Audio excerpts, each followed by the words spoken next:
ছাত্রের দেহ উদ্ধার পুকুর থেকে। এলাকাবাসীদের দাবি, পুলিশ গুরুত্ব দিয়ে খোঁজই করেনি। অবশেষে 4 দিন পর ওই এলাকার এক পুকুর থেকে ভেসে উঠল নিখোঁজ ইঞ্জিনিয়ারিং ছাত্রের মৃতদেহ।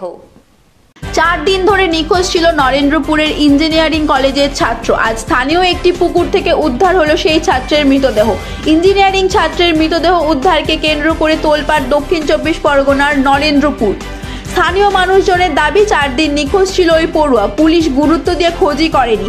শেষ পর্যন্ত এলাকারই একটি পুকুরে ভেসে উঠল পড়ুয়ার মৃতদেহ। তারপরই তীব্র উত্তেজনা ছড়িয়ে পড়ল এলাকায়। মৃত ওই ছাত্রের বাড়ি নরেন্দ্রপুরের মহামায়াতলায়। নাম অপ্রতিম ঢালি।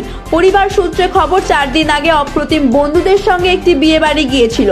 তারপর থেকে সে আর বাড়ি ফেরেনি। এ নিয়ে নরেন্দ্রপুর থানায় নিখোঁজ ডায়েরিও করা হয়, কিন্তু তারপর থেকে অপ্রতিমের কোনো খবর পাওয়া যায়নি। পরিবারের দাবি, পুলিশ গুরুত্ব দিয়ে খোঁজ খবর করেনি। রবিবার বিকালে ঢালিপাড়ায় অপ্রতিমের মৃতদেহ ভাসতে দেখেন স্থানীয় বাসিন্দারা।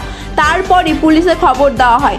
পুলিশ এলে তাদের ঘিরে ধরে বিক্ষোভ দেখান স্থানীয় মানুষজন। শুরু হয়ে যায় তুলকালাম। পরে বিশাল পুলিশ বাহিনী এসে পরিস্থিতি সামাল দেয়। স্থানীয় মানুষজনের দাবি, 4 দিন আগে অপ্রতিম নিখোঁজ হয়েছে। নিয়ম অনুযায়ী ডায়েরিও করা হয়েছে, কিন্তু পুলিশ খোঁজ খবর করতে পারেনি। সামান্যটুকু আসার খবরও পরিবারকে দিতে পারেনি। এদিন পুলিশ এলে তাদের ঘিরে ধাক্কাধাক্কি শুরু হয়ে যায়। এলাকায় ভালো ছেলে বলেই পরিচিত ছিল অপ্রতিম। তার নিখোঁজ হওয়ার ঘটনাতে ক্ষিপ্ত হয়ে ওঠেন মানুষজন। তাদের দাবি, পরিকল্পনা করে খুন করা হয়েছে ছাত্রকে। এদিকে নরেন্দ্রপুর থানা সূত্রে খবর, মৃত ওই ছাত্রের দেহ উদ্ধার করে ময়না তদন্তের জন্য পাঠানো হয়েছে। কিভাবে এমন ঘটনা ঘটলো তা নিয়ে তদন্ত শুরু করেছে।